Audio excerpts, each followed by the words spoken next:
ভিকি, আমি তোমাকে বললাম তো আমার সব মিটিং ক্যান্সেল করে দাও। হ্যাঁ হ্যাঁ, দিল্লির মিটিংটাও। আরে আমি খুব বড় ঝামেলায় ফেসে গেছি, আমি বাড়ির বাইরে বেরোতে পারবো না। আজব ব্যাপার ভাই, টাকা না থাকলে একরকম সমস্যা, আবার টাকা হলে পরে ইনকাম ট্যাক্সের সমস্যা। এ তো ভালো হলো যে আমি জানতে পারলাম রেড হতে চলেছে, তা না হলে কে জানে কি হয়ে যেত। হ্যাঁ হ্যাঁ, যে কোনো উপায়ে আমাকে পুরো টাকাটা বাড়ির বাইরে নিয়ে যেতে হবে, আর তারপরে আমি শহর থেকে দূরে কোথাও ছুটি কাটাতে চলে যাব। ঠিক আছে, আমি পরে তোমার সাথে কথা বলছি।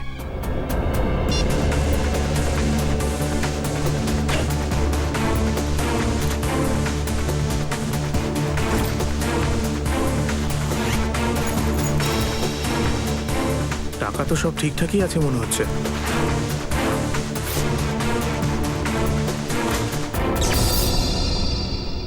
আরে লাইট কি করে চলে গেল? এরকম তো কারেন্ট যায় না কখনো।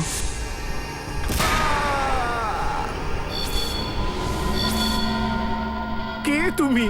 আর এসব করছো কেন? তুমি তো একজন লেখক, তাই না? নিশ্চয়ই জানো যে কেউ কারো প্রাণ কেন নেয়। খুন করার 3টে কারণ থাকে: টাকা, প্রেম আর প্রতিশোধ। আমি তোমার উপর প্রতিশোধ নিতে চাই। কিসের প্রতিশোধ? আমি তো তোমাকে চিনি পর্যন্ত না। তুমি আমায় চেনো না, কিন্তু অঙ্কুশকে তো নিশ্চয়ই চেনো, তাই না? অঙ্কুশ? অঙ্কুশ আনন্দ, সে আমার খুব কাছের লোক ছিল। তুমি তাকে শেষ করেছো, এবার আমি তোমায় শেষ করব। অঙ্কুশ আনন্দের মৃত্যুর প্রতিশোধ? আরে তোমার কি মাথা খারাপ হয়ে গেছে নাকি? আরে আমাকে নামাও এখান থেকে। আরে বাঁচাও, কেউ আছে? আরে কেউ বাঁচাও। কেউ বাঁচাবে না তোমাকে। ঠিক যেমন করে তুমি অঙ্কুশ আনন্দকে তিল তিল করে মেরেছিলে, ঠিক তেমন করে তোমাকে আমি তিল তিল করে মারবো।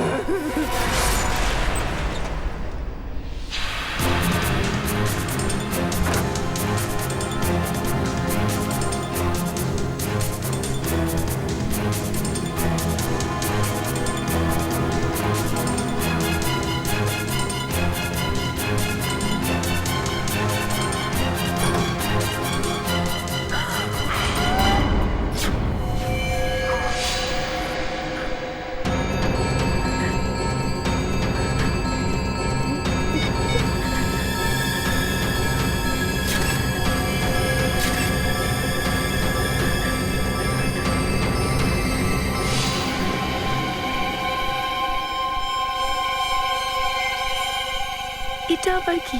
ছুরি?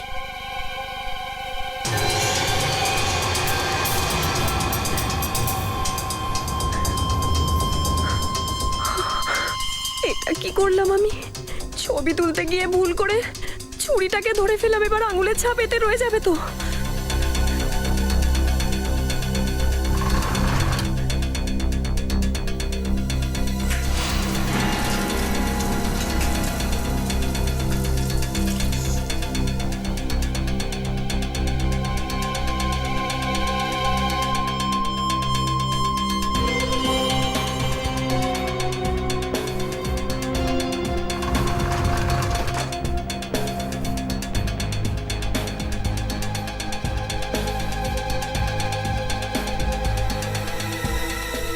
এবার বাইরে গিয়ে পাবলিক ফোন থেকে সিআইডিকে একটা ফোন করি আমি।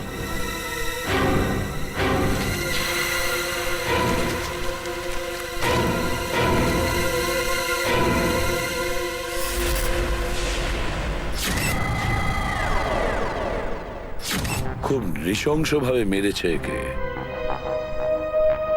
গলাটা তো দেখছি পুরোটাই চিড়ে দিয়েছে। দেখে তো মনে হচ্ছে খুনির মনের মধ্যে ওর প্রতি অনেক ঘৃণা জমেছিল। হ্যাঁ, প্রতিশোধ নেওয়ার কারণেই এই খুনটা করেছে। তা না হলে এইটা দেখো, একটা টাকায়ও কেউ হাত দেয়নি, একটা টাকায়ও নয়।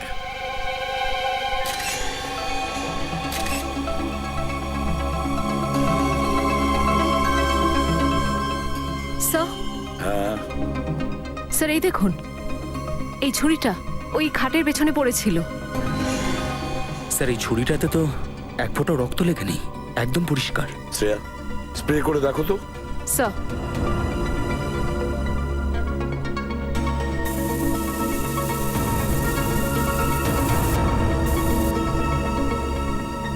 স্যার এই দেখুন, তার মানে খুনটাই চাকু দিয়েই করা হয়েছে। রং বদলে গেছে, তার মানে ছুরিতে রক্ত লেগে আছে। খুন এই ছুরিটা দিয়েই করা হয়েছে। স্যার একটা কথা বুঝতে পারছি না, খুনি ছুরিটা পরিষ্কার করে আবার এখানেই কেন রেখে গেল? ও তো এটা নিজের সাথেও নিয়ে যেতে পারতো। একদম ঠিক, ছুরিটা এখানে কেন ছেড়ে গেল, আর সেটাও পরিষ্কার করে? কোনো না কোনো উদ্দেশ্য তো নিশ্চয়ই আছে। স্যার, হ্যাঁ, দাগরিয়া বাবুর ম্যানেজার এসেছেন। এসে গেছে? হ্যাঁ স্যার।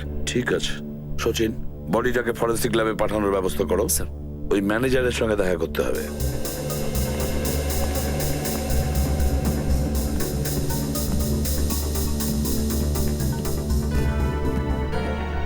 স্যার এসব কি করে হয়ে গেল স্যার?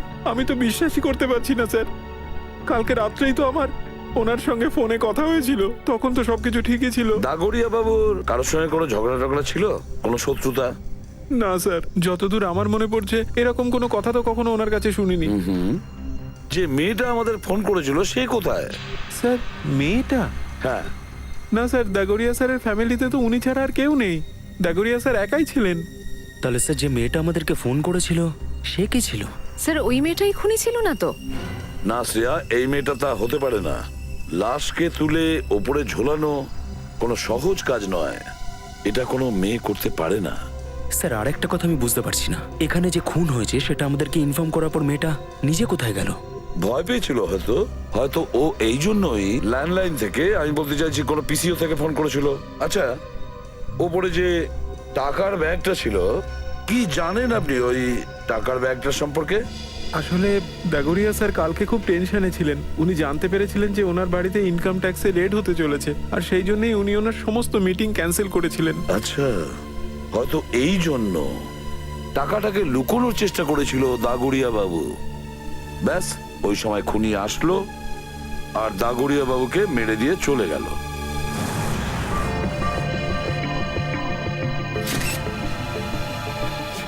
এক মিনিট বৈভব, দেখছো এর গালের উপর নীল নীল দাগ? হ্যাঁ স্যার, এ দেখো, এই চিহ্নটা দুগালে। এটা কোনো বিশেষ ব্যাপার নয় তো? হতে পারে স্যার, কিন্তু বৈভব এটা দেখে মনে হচ্ছে যে এটা কোনো আঙুলের ছাপ। আচ্ছা, এমনটা ঘটেনি তো যে খুনি এর মুখটা টিপে ধরার চেষ্টা করেছিল? এটা দেখে তো স্যার সেরকমই মনে হচ্ছে। কিন্তু কেন?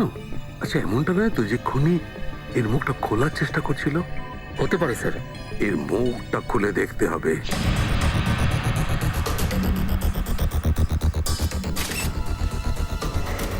একটু ফোরসেপটা দাও তো।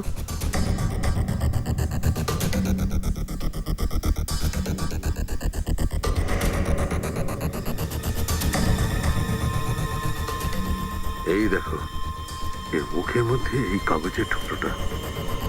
কি হতে পারে এটা?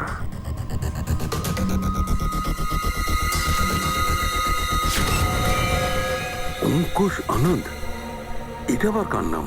খুনি নিজের নাম লিখে তো ওর মুখের মধ্যে এটা ঢুকিয়ে দেবে না। না স্যার। তাহলে ব্যাপারটা কি? আরে দেখো, কাগজে দুপিটেই রক্ত লেগে আছে। শালুকে, এই কাগজটা তুমি দাগরিয়ার মুখের থেকে পেয়েছো? হ্যাঁ বস, এটাই তো আমাকে ভাবাচ্ছে। কোনো খুনি কারোর মুখের মধ্যে কাগজ রেখে কেন যাবে? স্যার এটাও তো হতে পারে যে এই কাগজটা খুনি ওর মুখের ভেতর রাখেনি, বরং উনি নিজেই মারা যাওয়ার আগে এই কাগজটা খুনি থেকে লুকোনোর জন্য মুখের ভেতর ঢুকিয়ে নিয়েছেন। হ্যাঁ স্যার, হতে পারে ওনার মৃত্যু এই কাগজটার জন্যই হয়েছে। হতে পারে উনি চাইছিলেন না যে খুনির হাতে এই কাগজটা পৌঁছক, সেই জন্যই হয়তো উনি এই কাগজটা নিজের মুখে ভরে নেন। না শ্রেয়া, আমার মনে হচ্ছে না যে এই কাগজটা ও নিজেই মুখের মধ্যে ঢুকিয়েছে, বরং ওর গালের ওপর যেরকম নীল নীল দাগ দেখেছি তাতে মনে হচ্ছে যে খুনি জোর করে ওর মুখটা খুলেছে আর তারপরে এই কাগজটা ওর মুখে ঢুকিয়ে দিয়েছে। শালুকে, এই রক্ত ভেজা কাগজটাতে লেখা আছে অঙ্কুশ আনন্দ। এই যে রক্তটা, দাগরিয়ার মুখের ভেতর কোনো আঘাতের চিহ্ন বা কোনো রক্ত ছিল? না বস, ওর মুখের মধ্যে কোনো ধরনের জখম বা কোনো ধরনের চোটের চিহ্ন ছিল না। আমার মনে হচ্ছে যে খুনি প্রথমে দাগরিয়া সাহেবকে খুন করেছে আর তারপরে এই কাগজটার মুখের মধ্যে রেখে দিয়েছে। তাহলে স্যার এই যে রক্তটা লেগে রয়েছে কাগজে, এটা খুনির? না সচিন, এই রক্তটা দাগরিয়া সাহেবের। আমি চেক করে নিয়েছি বস। স্যার, হ্যাঁ, ইন্টারনেটে এই নামটা সার্চ করলাম আমি, অঙ্কুশ আনন্দ। এই নামে দুটো লোক আছে স্যার, একজন থাকে চেন্নাইতে আর দ্বিতীয়জন নাসিকে। খোঁজ নাও এদের দুজনের ব্যাপারে। এই দুজনের একজনের সম্পর্ক তো নিশ্চয়ই থাকবে ওই দাগুড়িয়ার সাথে, নিশ্চয়ই হবে। হ্যালো, হ্যাঁ কোথায়? ঠিক আছে, আমরা পৌঁছচ্ছি। আরেকটা খুন হয়ে গেছে স্যার, লেখক মুকেশ কুমারের। লেখক মুকেশ কুমার? তার মানে আরো একজনকে খুন? তাহলে নিশ্চয়ই মুকেশ কুমার আর দাগুড়িয়ার খুনের সঙ্গে কোনো না কোনো সম্পর্ক আছে, কোনো না কোনো সম্পর্ক নিশ্চয়ই আছে।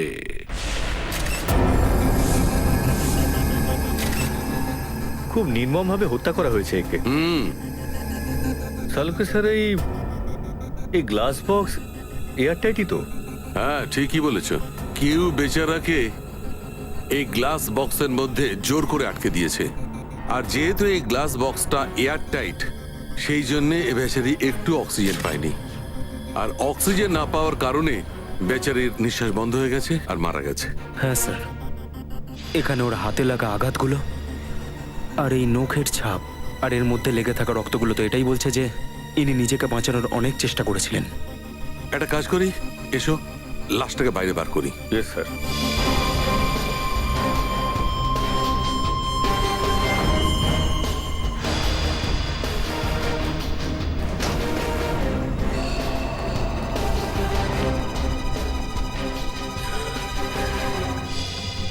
স্যার, প্রতিবেশীদের নিয়ে এসেছি, এরাই দেখেছিল খুনিকে ভেতরে আসতে। ফ্রেডি, এনাদেরকে ক্রাইম সিনে আনার কি প্রয়োজন ছিল? বাইরেও তো রাখতে পারতে, তাই না? হ্যাঁ বলুন, কি রেখেছেন আপনারা? স্যার, আমি ব্যালকনিতে বসে নিউজ পেপার পড়ছিলাম, তখনই আমি দেখলাম যে একটা লোক ট্রলিতে এই বক্সটা রেখে ঘরের ভেতরে যাচ্ছে। এই গ্লাস বক্স নিয়ে যখন ওই লোকটা ভেতরে ঢুকছিল তখন ওর হাতে গ্লাভস পরা ছিল? না স্যার, গ্লাভস পরেছিল না। আচ্ছা, এই লোকটা একা ছিল নাকি ওর সাথে আরো কেউ ছিল?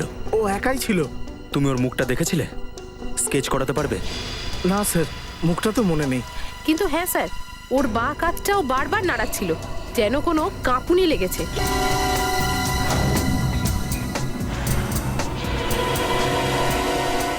এই দেখো। Yes sir. 1 মিনিট।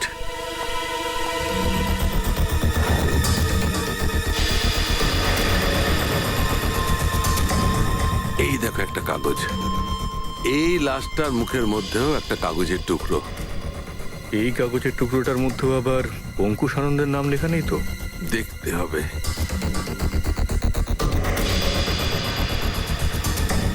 এতে তো রিজু কালিয়া লেখা আছে। রিজু কালিয়া? এই রিজু কালিয়া ওনার লেখা বইয়েরই একটা চরিত্র, আর তারও মৃত্যু এনার গল্পে একই রকম ভাবে হয়েছিল, দম আটকে যাওয়ার ফলে। তার মানে হচ্ছে যে এই অঙ্কুশ আনন্দ এও দাগড়িয়ার লেখা কোনো বইয়ের চরিত্র, আর এই সমস্ত কাজটা কোনো সিরিয়াল কিলারের, যে একটার পর একটা লেখককে ঠিক সেইভাবেই মারছে যেভাবে লেখক নিজের লেখা বইয়ের চরিত্রগুলোকে মেরেছে। সেরকমই মনে হচ্ছে। সালুকে স্যার, এই গ্লাস বক্স থেকে কোনো ফিঙ্গারপ্রিন্ট পাওয়া গেছে এখনো পর্যন্ত? সবে কাগজ পেয়েছি ভাই, ফিঙ্গারপ্রিন্ট এখনো দেখা বাকি আছে।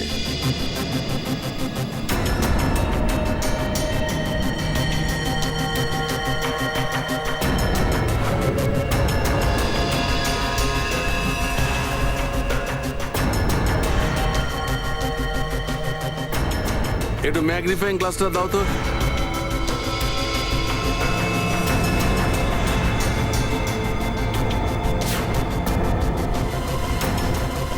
এটা ভারী অদ্ভুত ব্যাপার তো।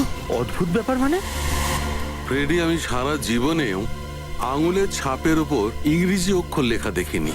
আঙুলের ছাপের উপর ইংরেজি অক্ষর? হ্যাঁ, দাঁড়াও দেখাচ্ছি। একটু আয়নাটা দাও। এ নিন।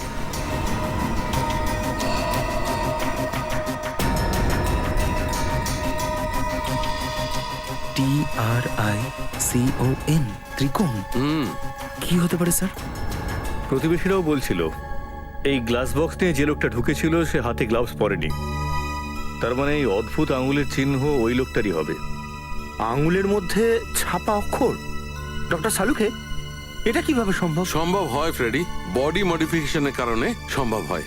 কিন্তু ডক্টর সালুকে, খুনি যদি প্রতিটা পদক্ষেপ মেপে মেপে ফেলে থাকে, তাহলে সে হ্যান্ড গ্লাভস না পরার ভুলটা করলো কি করে? কারণ এটা ভুল নয়, বরং ইচ্ছে করে করা হয়েছে। এই সিরিয়াল কিলার তার প্রত্যেকটা খুনে একটা করে স্বাক্ষর রাখছে এই অদ্ভুত আঙুলের ছাপের সাহায্যে। হ্যাঁ, আর এই ধরনের চিহ্ন সবাই নিজের আঙুলে বানাতেও পারবে না। আর এই ধরনের চিহ্ন সব জায়গায় বানাতেও পারবে না। এই শহরে এরকম খুব কম ট্যাটু পার্লার আছে যেখানে এই ধরনের কোনো বডি মডিফিকেশন হয়, খুব কম।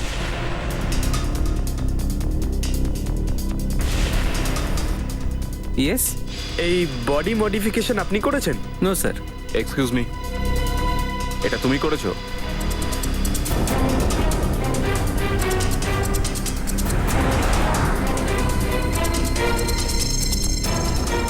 আমি এখন বিজি আছি, একটু পরে আসবেন। আমরাও খুব বিজি থাকা লোক, পরে আসার মতন সময় নেই আমাদের। উইদাউট অ্যাপয়েন্টমেন্ট এসেছেন, আমি আপনাদের ট্যাটু করে দেবো না। সিআইডি শিবা, একটু পরে এসো না। কি হয়েছে স্যার? আমি কিছু করেছি কি? শহরে কয়েকটা খুন হয়েছে। খুন? গল্প লেখেন যারা, সেই সব লেখকদের। লেখকদের? কিন্তু আমি তো ট্যাটু আর্টিস্ট স্যার, আমার সঙ্গে এদের কি সম্পর্ক? হতে পারে কোনো সম্পর্ক রয়েছে। আমি বুঝতে পারলাম না স্যার। বডি মডিফিকেশনও করো না তুমি? আগে হ্যাঁ স্যার, আমার কাছে লাইসেন্সও আছে, আমি দেখাচ্ছি। কোনো দরকার নেই। এই ছবিটা দেখো ভালো করে। এই ত্রিকোণ লেখাটা তুমি লিখেছিলে কারো হাতে? আগে হ্যাঁ স্যার, এটা আমিই করেছিলাম, কিন্তু আমি জানতাম না যে ও একজন খুনি স্যার। জানি আমি, ভয় পেও না। হ্যাঁ, কিন্তু এই লোকটার কোনো না কোনো ডিটেলস তো নিশ্চয়ই থাকবে তোমার কাছে, তাই না? আগে হ্যাঁ স্যার, আমি 1 মিনিটের মধ্যে নিয়ে আসছি স্যার। এই যে স্যার, এই দেখুন, এর নাম হলো স্যার ত্রিকোণ অনুকরণ। ত্রিকোণ অনুকরণ? এটা কোনো লোকের নাম নাকি কোনো এনজিওর? ত্রিকোণ মানে হলো ট্রায়াঙ্গেল, আর অনুকরণ মানে হলো কাউকে নকল করা। তার মানে কেউ ট্রায়াঙ্গেল বানিয়ে কাউকে নকল করছে? হয়তো ত্রিকোণ নামে কোনো পুরনো সিরিয়াল কিলার ছিল যার নকল এই খুনি করছে। একটা কাজ করা যাক, আমাদের ডেটাবেসটা চেক করে দেখি যে ত্রিকোণ নামে কোনো সিরিয়াল কিলার ছিল কিনা। হ্যাঁ নিখিল, ত্রিকোণ নামের সিরিয়াল কিলার কোথায়? কোন জেলে? শান্তিনগর। ওকে ওকে, ঠিক আছে, থ্যাংক ইউ। কি হলো? একটা ত্রিকোণের খোঁজ তো পেয়েছি। ও ঠিক সেইভাবে লেখকদের খুন করতো যেভাবে এখন খুন করা হচ্ছে, কিন্তু ও তো গত 4 বছর ধরে জেলে। তার মানে নিশ্চয়ই এই খুনি জেল থেকে বেরিয়ে সবাইকে মারছে, আর নয়তো কেউ একে নকল করে যাচ্ছে। বুঝি সারাং। সারাং?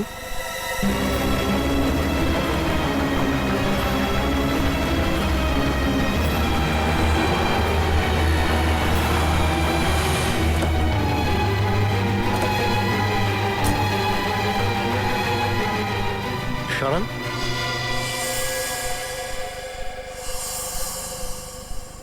না আঙ্কেল, আমি তো অভিষেক। মাফ করবেন, আমরা ভেবেছিলাম অন্য একজন। স্যার স্যার 15 দিন হয়ে গেছে, টিভি নিউজ পেপার সব জায়গায় ছড়িয়ে দিয়েছি, কিন্তু সারাংকে তো কোথাও খুঁজেই পাচ্ছি না। পাওয়া যাবে পঙ্কজ, নিশ্চয়ই পাওয়া যাবে। আমার মন বলছে আমরা সারাংকে ঠিক খুঁজে পাবো। স্যার, এনারা সিআইডি থেকে এসেছেন। আসুন আসুন স্যার, আমি আপনাদের জন্যই অপেক্ষা করছিলাম। ত্রিকোণের সঙ্গে আমরা দেখা করতে পারি? হ্যাঁ হ্যাঁ, কেন নয়, কিন্তু স্যার আমার মনে হয় না ত্রিকোণই এই সব খুনগুলো করছে। কেননা এই জেলের বাইরে বেরোনো একেবারেই অসম্ভব ব্যাপার। আচ্ছা, এই ত্রিকোণের ব্যবহার কেমন এখন এই জেলে? হিংস্র আর ভয়ঙ্কর নাকি? না না স্যার, একেবারেই তা নয়। ও একেবারে শান্ত হয়ে গেছে। আমি তো একবার ভেবেছিলাম যে সরকারের কাছে অ্যাপিল করব যাতে ওর শাস্তি মকুব করা হয়। দেখুন, এমনটা তো হতে পারে না যে কেউ ওকে নকল করে খুনগুলো করে যাচ্ছে। রিসেন্টলি কেউ এসেছিল ওর সাথে জেলে দেখা করতে? না স্যার, আপনি তো জানেন ও স্পেশাল সেলে আছে, আর স্পেশাল সেলে বাইরের লোক তো দূরের কথা, কোনো জেলের কয়েদিও ওর সঙ্গে দেখা করতে পারে না। চলুন তাহলে দেখা করি গিয়ে।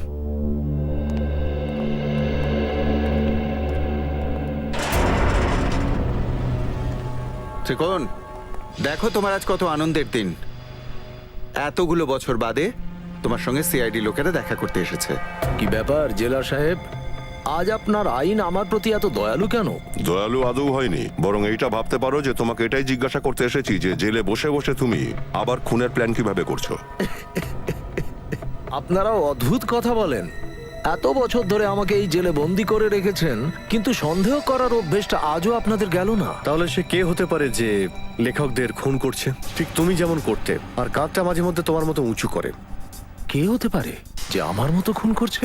হয়তো তোমার কোনো ফ্যামিলি মেম্বার, কোনো বন্ধু অথবা কোনো আত্মীয়। আমার কেউ নেই। ছোটবেলাটা অনাথ আশ্রমে কেটেছে, আর যৌবন অপরাধের রাস্তায়। তাহলে তুমি এটা বলতে চাইছো যে তোমার খুন করার পদ্ধতির ব্যাপারে অন্য আর কেউ জানে না? কেউ জানে না। তুমি কাউকে সন্দেহ করো? দেখো, যদি কিছু জানা থাকে বলে দাও, হয়তো আমরা কারোর জীবন বাঁচাতে পারবো তাতে।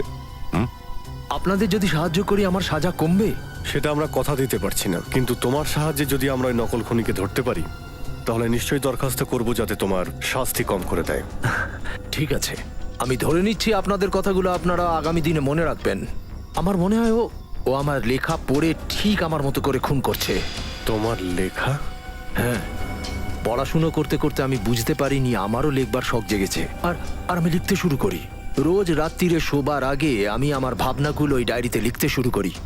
মানে মারার প্ল্যান, মারার পদ্ধতি, মৃতের নাম সব তুমি ওই ডায়েরিতে লিখতে? আগে হ্যাঁ, আমার মনে হয় ওই ডায়েরিটাও হাতে পেয়েছে, আর আমার ভাবনা দ্বারা প্রভাবিত হয়ে ঠিক ওইভাবে অপরাধের রাস্তায় হাঁটতে শুরু করেছে। কোথায় রেখেছিলে তুমি ডায়েরিটা? অনাথ আশ্রমে ফেলে রেখে এসেছি আমার অতীতের সেই পাতাগুলো। আগে আমি সুরেশ বলছি, জিকে নগর অনাথালয় থেকে। ওই যে আপনি বাচ্চাদের বই পাঠাবেন বলেছিলেন। ঠিক আছে, না সন্ধেবেলায় এসে নিয়ে নেব। হ্যাঁ হ্যাঁ, নমস্কার। বলুন। সিআইডি? কি ব্যাপার স্যার? যে কথাটা আমরা বলতে চলেছি তার সম্পর্ক ত্রিকোণের সঙ্গে। ত্রিকোণ? আমি জানতাম এক না একদিন এই ত্রিকোণের জন্যই এখানে পুলিশ বা সিআইডি অবশ্যই আসবে। তাহলে কি আপনি আগেই জানতেন ত্রিকোণ অপরাধ জগতে যেতে পারে? আগে না, ও তো এখান থেকে বেরিয়েছে অনেক দিন হয়ে গেছে। যখন ও এখানে এসেছিল তখন মাত্র 12 বছরের ছিল। তাহলে কি ও ছোটবেলা থেকেই এরকম হিংস্র স্বভাবের? না স্যার, হিংস্র স্বভাবের তো ছিল না ও, কিন্তু ও ঘন্টার পর ঘন্টা একা একা বসে থাকা পছন্দ করত, কারোর সঙ্গে বেশি কথাও বলতো না। মানে ও একা একা বসে শুধু বই পড়তো? আপনি কি করে জানলেন স্যার? কারণ তার সাথে আমাদের অলরেডি দেখা হয়ে গেছে। আপাতত সে এখন জেলে। বেশিরভাগ সময় অপরাধমূলক বই পড়তেই ও পছন্দ করত। বইয়ের পাতার মধ্যে ডুবে একটা অন্য দুনিয়ায় চলে যেত ও। বইয়ের চরিত্রদের সাথে কথা বলতে শুরু করতো। তুমি খাবার খেয়েছো না খাওনি? কখনো কখনো তো আমি ভয় পেয়ে যেতাম যে এই শখটা একটা মানসিক রোগ না হয়ে যায়। আপনার ভয়টা একদম সঠিক ছিল। ওর এই মানসিক রোগই ওকে মারতে বাধ্য করেছিল সেই সব উপন্যাসের লেখকদের, যাদের উপন্যাসও পড়তো আর যাদের লেখায় ও প্রভাবিত হতো। আর লেখকদের ঠিক ওই রকম ভাবেই মারছে যেভাবে ও উপন্যাসের চরিত্রের মৃত্যু লিখেছে। আমি এই ব্যাপারটা শুনে একেবারেই আশ্চর্য হচ্ছি না, কেননা ওর কোনো পছন্দের চরিত্র যদি উপন্যাসে মরে যেত তাহলে ও চিৎকার করে কাঁদতো। কিন্তু এখন তো ও জেলে আছে না, তাহলে আপনারা এখানে কেন? দেখুন, লেখকেরা আবার খুন হচ্ছেন ঠিক সেইভাবে যেভাবে ত্রিকোণ করত। মানে ত্রিকোণ জেল থেকে পালিয়ে আবার খুন করছে? না না, ত্রিকোণ তো এখন জেলে। অন্য কেউ আছে যে ত্রিকোণের মতো নকল করে লেখকদের খুন করছে। কাউকে আপনার সন্দেহ হয়? না স্যার, আমার কারোর উপর কোনো সন্দেহ নেই। আচ্ছা ঠিক আছে, কিন্তু ত্রিকোণ এখানে যে রুমটা থাকতো আমরা ওই রুমটা দেখতে পারি? স্যার, ওটা তো খুব পুরনো জায়গা, এখন ওখানে কেউ থাকে না। তবুও ঠিক আছে স্যার, আসুন। হ্যাঁ,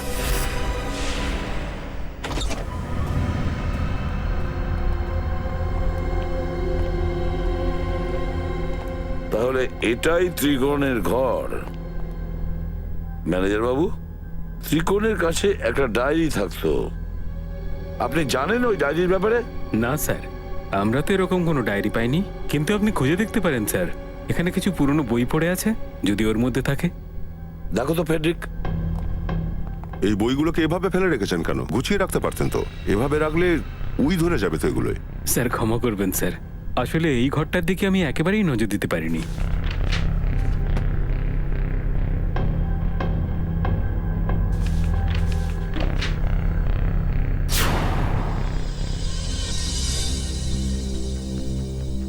স্যার, ডায়েরি তো কোথাও নেই।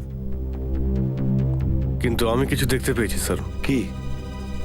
স্যার, এই দেওয়ালে ইটটা দেখুন, একদম আলাদা। দেওয়ালে যতগুলো ইট আছে তার থেকে এটা আলাদা। দয়া, একটু দেখো তো। স্যার, ওই কেসটা মনে আছে তো আপনার? সেই দেয়াল থেকে লাশ বের হয়েছিল। আবার এই কেসটাতেও সেরকমই কিছু। ডায়েরি খুঁজছি, বুঝেছো? লাশ নয়।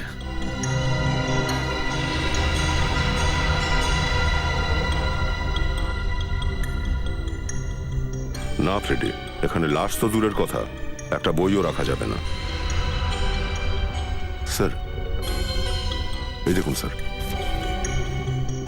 ফাইল কার্ড একটা। হ্যাঁ, ত্রিকোণ মানে ওই নকল খুনি ডায়েরি বের করে নিয়ে গেছে। অভিজিৎ, এটা নিশ্চয়ই ত্রিকোণের ডায়েরির কভার। মানে যে এখানে এসেছিল সে জানতো যে ত্রিকোণের ডায়েরিটা কোথায় লুকিয়ে রাখা হয়েছে।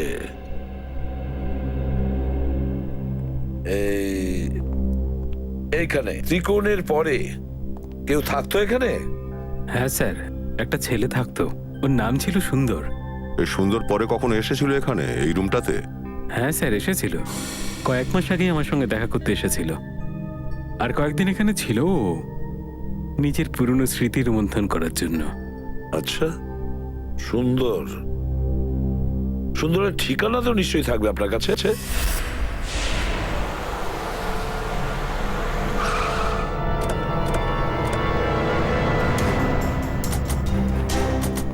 আরে বাবা, কি রাজকীয় বাড়ি বানিয়েছে সুন্দর।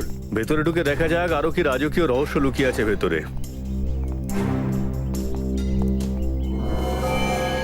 দরজা তো খোলা রয়েছে। আবার পালিয়ে যায়নি তো সুন্দর? মনে হচ্ছে কোনো গন্ডগোল রয়েছে, চলো। সুন্দর, ও মাই গড, ওই দেখো।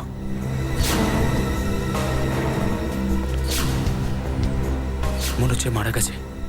গুলি করে খুন করা হয়েছে ওকে, তাও 3-3টে গুলি। রক্ত এখনো তাজা, তার মানে খুনি আশেপাশেই রয়েছে, এখানেই। গুলি চলার আওয়াজ ওদিক থেকে এলো, চলো দেখি।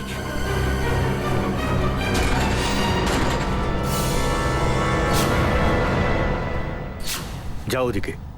সুন্দরবাবু, হাত উপরে।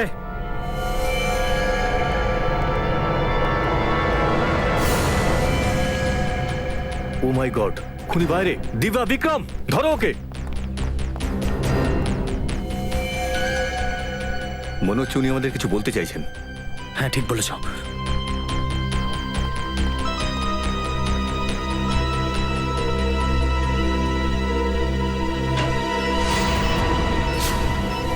মাই গড, এখানে বোম রয়েছে। মাত্র 30 সেকেন্ড বাকি, পালাতে হবে এখান থেকে।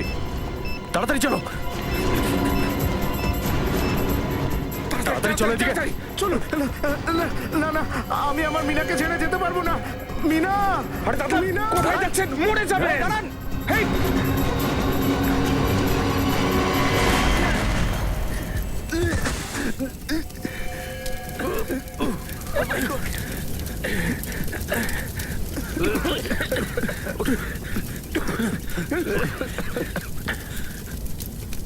মনে হচ্ছে ওয়াইফ আর চাকরের সাথে সাথে সুন্দরও মারা গেছেন। স্যার, আপনারা ঠিক আছেন তো স্যার? হ্যাঁ, আমরা ঠিক আছি। ওই খুনির কি হলো? স্যার, ও পালিয়েছে স্যার। পালিয়ে গেছে? বাহ, মানে তোমরা বোঝার আগেই ব্লাস্ট হয়ে গেছে। ওই লোকটা তোমার হাত থেকে বেরোলো আর ব্লাস্টে মরে গেল। বাহ। হ্যাঁ স্যার। স্যার, ওই সুন্দরের ওয়াইফ আর চাকরকে তো আগেই মেরে ফেলেছিল। ও এটাই চাইছিল যে সুন্দর যাতে মারা যায় আর আমরা এই কেসটা বন্ধ করে দিই। সচিন, তুমি বলতে চাইছো যে সুন্দর আসল সিরিয়াল কিলার নয়? না স্যার। স্যার, ওই কিলারটাকে পালাতে আমরা দেখেছি স্যার। আমরা ওকে ধরতে পারলাম না। আরেকটা কথা স্যার, যখন ও পালাচ্ছিল তখন ও নিজের কাঁধটাকে বারবার ঝাঁকাচ্ছিল। আসল কিলার পালানোর সময় কাঁধ ঝাঁকাচ্ছিল? সুন্দর আসল কিলার নয়। তাহলে এই আসল ত্রিকোণকে অনুকরণ করার মতো কপি করার সেই ত্রিকোণ অনুকরণ, সে যেই হোক, যে আমাদের ফাঁসাতে আর ভুল বোঝাতে বাধ্য করছে, তাকে তো আমরা ওর নিজের জালেই ফাঁসিয়ে দেব। হ্যালো, আরো একটা খুন? লেখক কুশল। ঠিক আছে, আমরা আসছি। লেখক কুশল খুন হয়েছেন? এই ত্রিকোণ অনুকরণ তো খুনের পর খুন করে যাচ্ছে। কিন্তু স্যার, এই ত্রিকোণ অনুকরণ একের পর এক লেখকদেরই কেন মেরে চলেছে? সেটাই তো ফেডরিক। তিনটে লেখককে খুন করেছে। ত্রিকোণ অনুকরণ, নিশ্চয়ই এর পেছনে কোনো না কোনো রহস্য আছে। কোনো না কোনো রহস্য আছে যেটা আসল ত্রিকোণ আমাদের কাছ থেকে লুকিয়ে রাখছে। সুন্দর বোম ব্লাস্টে মারা গেছে? হ্যাঁ, আর তারপর একজন লেখক কুশল খুন হয়েছেন। একটু আগেই তো আপনারা বলছিলেন যে সুন্দরী ওই নকল খুনি। যদি সুন্দর মারা গিয়ে থাকে তাহলে কুশলকে মারলো কে? বন্ধ করো এসব নাটক, বুঝেছিস? সুন্দরের বাড়ির বাইরে যে অপরাধীটা পালাচ্ছিল সেও তার কাঁচটাকে এইভাবেই নাচাচ্ছিল, যেমন তুই নাচাচ্ছিস এখন। এবারে এইটা বল যে তুই জেল থেকে বাইরে বেরোতিস কি করে? হ্যাঁ, কি রহস্য আছে এর পেছনে? স্যার, কি কথা বলছেন আপনি? সাধারণ জেল থেকে বন্দির পালানোটা এতটা মুশকিল, আপনি কি করে মনে করেন এই বিশেষ জেল থেকে এতটা নজরবন্দি হয়ে আমি পালাতে পারি? তোমার অনাথ আশ্রমের ঘরে সুন্দর ছাড়া আর কেউ থাকতো না, তাহলে ওই ডায়েরি অন্য কেউ কি করে পড়তে পারে? দেখুন, কেউ ওই ডায়েরিটা পড়েছিল কি পড়েনি আমি এসব কিছু জানি না, কিন্তু আমার ডায়েরিতে পরের নাম ওই কুশলেরই ছিল, যাকে আমি মারতে চেয়েছিলাম। তার মানে ওই লিস্টে কার কার নাম আছে তোর এখনো মনে আছে? হ্যাঁ, আমার কাছে লিস্ট আছে, আপনি চাইলে আমি একটা কপি দিতে পারি।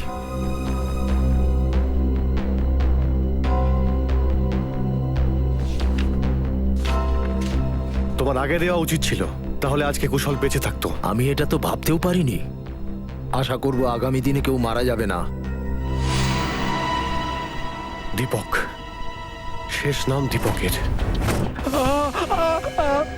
খুন করেছো তুমি, খুন। বাবা, আমি কারো খুন করিনি, আমি তো একজন সাধারণ লেখক মাত্র। শেখর, ভুলে গেছো শেখরকে? কে শেখর? আমি কোনো শেখরকে চিনি না। তোমার লেখা খুনের ঠিকানা গল্পের চরিত্র শেখর। আরে, পাগল হয়ে গেছো নাকি? ওটা কোনো সত্যিকারের মানুষ শেখর নাকি? ওটা তো আমার গল্পের একটা ক্যারেক্টার, গল্পের চরিত্র। লেখক বাবু, তোমার একটু সেন্সিটিভ হওয়া দরকার ছিল। যদি এত তাড়াহুড়ো করো তাহলে কি করে হবে? হ্যাঁ, তুমিও এবার সেই কষ্টটাকে একটু অনুভব করো।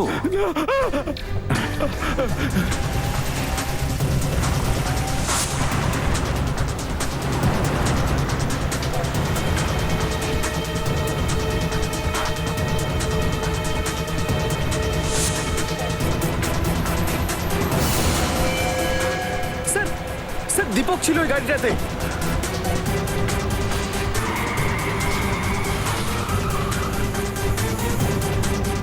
ওই গাড়িতে? হ্যাঁ স্যার।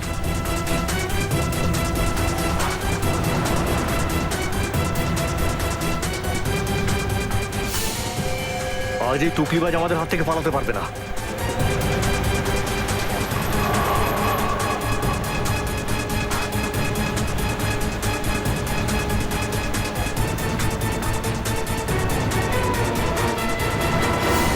আরে, এ আবার কি?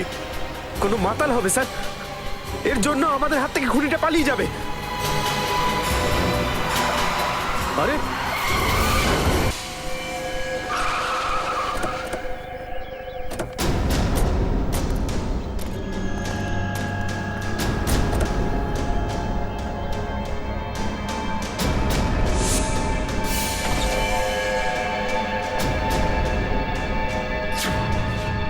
ওর তো প্রচুর রক্তপাত হচ্ছে। স্যার, ফটোগুলো কিসের? ফটো দেখতে হবে।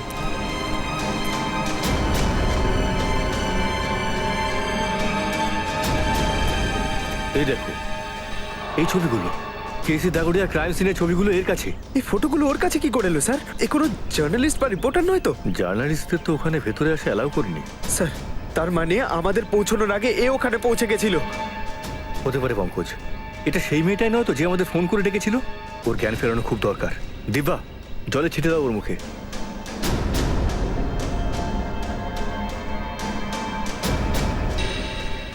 ম্যাডাম, আপনি ঠিক আছেন তো? আপনি ঠিক আছেন তো? হ্যাঁ, হ্যাঁ, আমি ঠিক আছি। আমরা সিআইডির লোক। এই এই ছবিগুলো আপনি কোথা থেকে পেলেন? ওই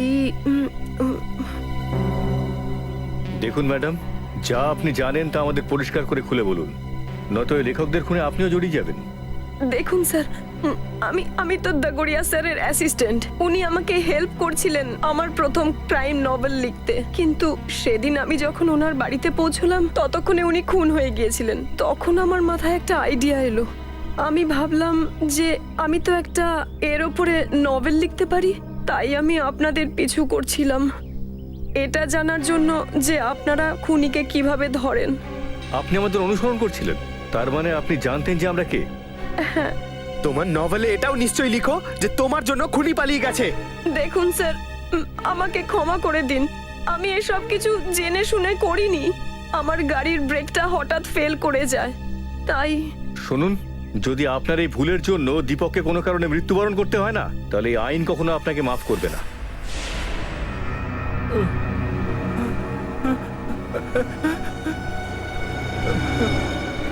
আমাকে ছেড়ে দাও প্লিজ, আমাকে এখান থেকে যেতে দাও।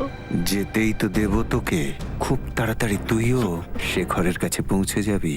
ঠিক এইভাবেই চেয়ারে বেঁধে তুই শেখরকে শেষ করেছিলি না? তার বদলে তুইও একইভাবে মরবি। শুধু একটুখানি অপেক্ষা। এই মৃত্যু উপন্যাসের লেখকও এখানে আসছে তোর সঙ্গে থাকার জন্যে। ত্রিকোণ। স্যার জেলার স্যার ভিতরে নেই। ওনাকে ডাকো, ত্রিকোণের সঙ্গে আমরা দেখা স্যার করব। জেলার স্যার তো ত্রিকোণকে নিয়ে হসপিটালে গেছেন। ওর হঠাৎ করে হার্ট অ্যাটাক হয়েছে। Heart attack? কোন হসপিটালে নিয়ে গেছে? এ কি আপনারা? ত্রিকোণ কোথায়? আইসিইউতে। কি ব্যাপার? মিথ্যে বলেছে ও আমাদের। এখনো কিছু আছে যেটা ও লুকোচ্ছে আমাদের। চলুন আসুন।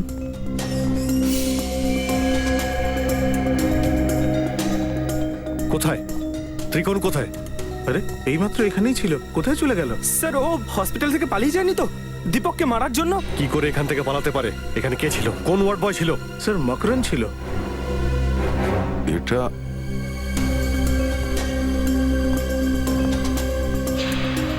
অভিজিৎ, এ তো অজ্ঞান করার ওষুধ। অভিজিৎ, এই দেখো, মকরানদের ব্যাচ এখানে পড়ে আছে। এই অজ্ঞান করার ওষুধ। তাহলে মকরানদের কিছু হয়নি তো? না স্যার, এই তো কিছুক্ষণ আগেই আমি ওকে দেখলাম, কোনো একজন পেশেন্টকে ও বাইরে নিয়ে যাচ্ছিল। এই মকরন্দ আবার ফিরে আসবে? না স্যার, ওর তো ডিউটি শেষ হয়ে গেছে। এখন কোথায় পাওয়া যাবে ওকে? স্যার মদের দোকানে স্যার। আচ্ছা, তাহলে আপনিই মকরন্দ বাবু? হ্যাঁ স্যার, ও বারে বসে নিজের বন্ধুদের সাথে ড্রিঙ্ক করছিল আর নিজের অপরাধের গল্পগুলো তাড়িয়ে তাড়িয়ে শোনাচ্ছিল স্যার। তাই ভাবলাম যে ওকে বিউরোতেই নিয়ে যাওয়া যাক। জামাই আদরটা না হয় এখানেই করবো ওকে। বাহ বাহ বাহ বাহ, সচিন তুমি খুব ভালো কাজ করেছো। কি মকরন্দ বাবু, এবার আমাদেরও তো শোনাবে নিজের কীর্তিকলাপের গল্প। কে বলো? স্যার, আমাকে 1 লাখ টাকা দেওয়া হয়েছিল ওই রোগীটাকে নিজের ওয়ার্ড থেকে বের করে গাড়িতে বসানোর জন্য। কি? হ্যাঁ স্যার।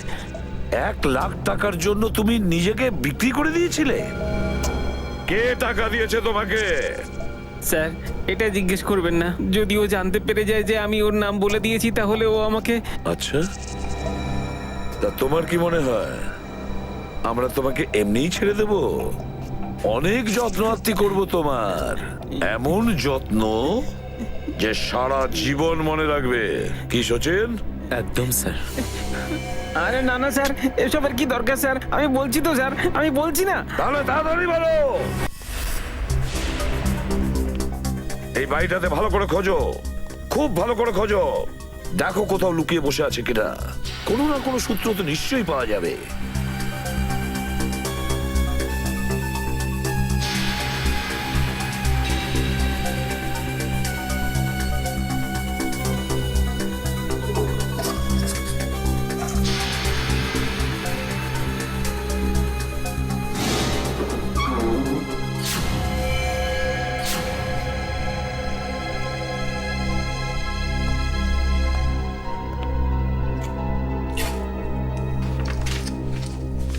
স্যার।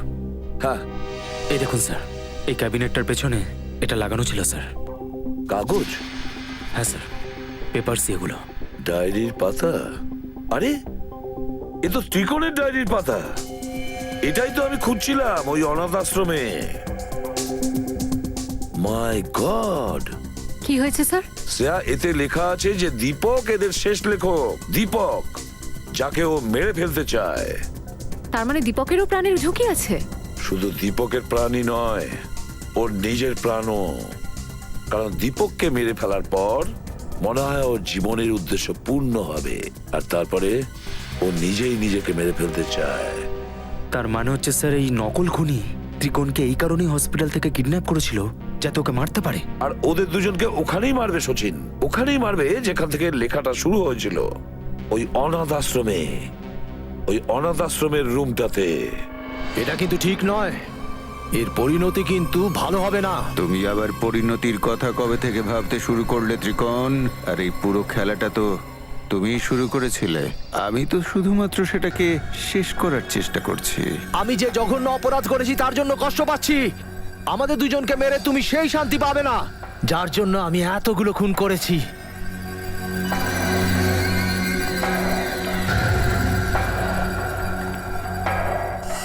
হ্যাঁ, কেন নয়? তবে আমার মনে হয় না এই সব খুন ত্রিকোণই করছে। খুব দেরি হয়ে গেছে ত্রিকোণ। তোর জ্ঞানের কথা না তোকে বাঁচাতে পারবে আর না দীপককে। না না, তুমি এটা করতে পারো না। এখন তোকে আমি ঠিক তেমন করেই মারবো, ঠিক যেমন করে ত্রিকোণ তার উপন্যাসে লিখেছিল। না না না না, তুমি এটা করো না। ওকে ছেড়ে দাও, ওকে ছেড়ে দাও। তোমার খেলা শেষ।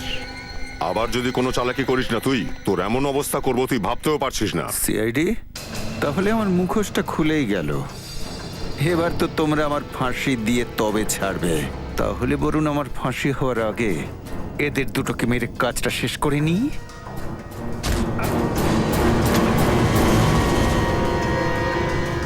জেলার সাহেব ওরফে ত্রিকোণ অনুকরণ, আমাদের সবার চোখে তুমি অনেক ধুলো দিয়েছো।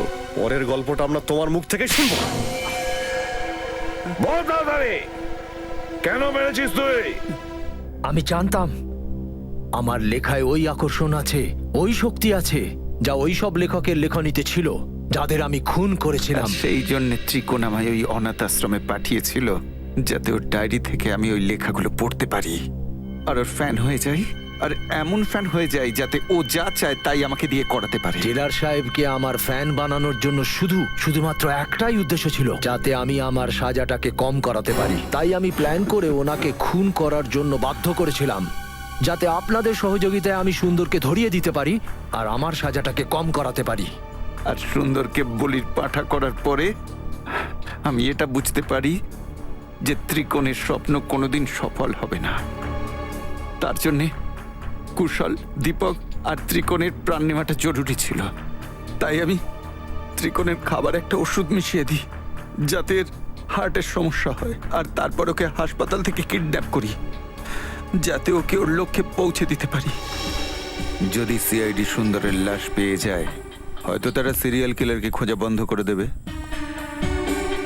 কিন্তু তাহলে ত্রিকোণের স্বপ্নের কি হবে?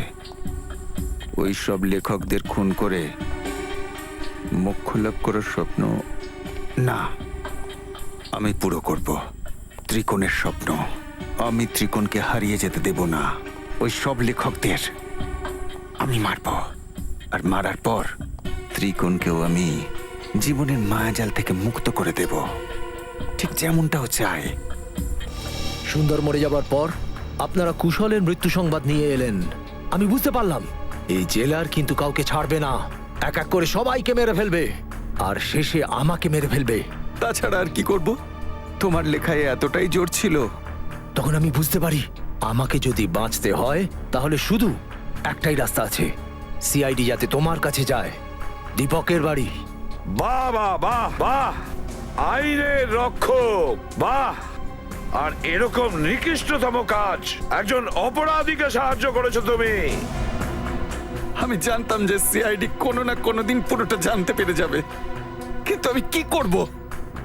ওর লেখা পড়ে আমি বশ হয়ে গিয়েছিলাম, আর ওর লেখা শব্দের মায়াজালে আমি একজন খুনি হয়ে গেলাম, একজন সিরিয়াল কিলার।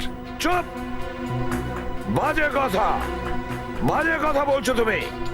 তোমরা দুজনে মিলে কত নিরীহ লোকের প্রাণ নিয়েছো। তোমাদের তো বেঁচে থাকারই অধিকার নেই। আইন তো তোমাদের দুজনের ফাঁসি দেবে, ফাঁসি। For more updates, subscribe to our channel, click the show links and enjoy watching the videos.